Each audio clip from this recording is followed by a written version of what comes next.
ആഗ്രഹമായിരുന്നു.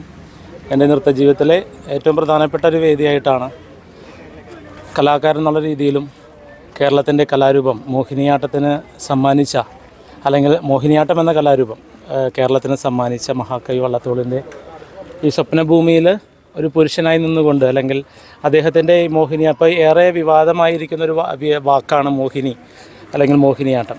അദ്ദേഹം വിഭാവനം ചെയ്തത് കൈരളി നൃത്തം എന്ന ലിംഗവിവേചനം പോലും ഇല്ലാത്തൊരു നൃത്തരൂപമാണ്. ആ നൃത്തരൂപത്തിൻ്റെ പേര് അങ്ങനെ തന്നെയായി തീരണമെന്ന് ഏറ്റവും നന്നായി ആഗ്രഹിക്കുന്നു. അതുകൊണ്ട് തന്നെയാണ് എൻ്റെ ഒരു ഗവേഷണ പ്രബന്ധം ഈ രീതിയിൽ ഇവിടെ അവതരിപ്പിച്ച് 2017 മോഹിനിയാട്ടത്തിൻ്റെ പുരുഷരംഗാവതരണം, അത് ആട്ടത്തിലെ ആൺവഴികൾ എന്ന വിഷയത്തിൽ ഡോക്ടർ NK ഗീത ടീച്ചറുടെ കീഴിൽ ഇതേ കൂത്തമ്പലത്തിൽ നിന്നും PhD അനുവദിച്ച് തന്നത്.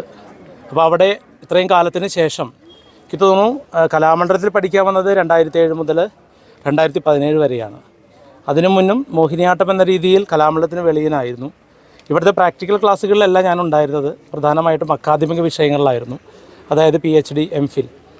അപ്പോൾ ഇവിടെ ഇത്രയും കാലങ്ങൾക്ക് ശേഷം ഇവിടെ ഒരു നൃത്തരൂപം ഇങ്ങനെ അവതരിപ്പിക്കാൻ കഴിഞ്ഞതിൽ അങ്ങേയറ്റം സന്തോഷവാനാണ്.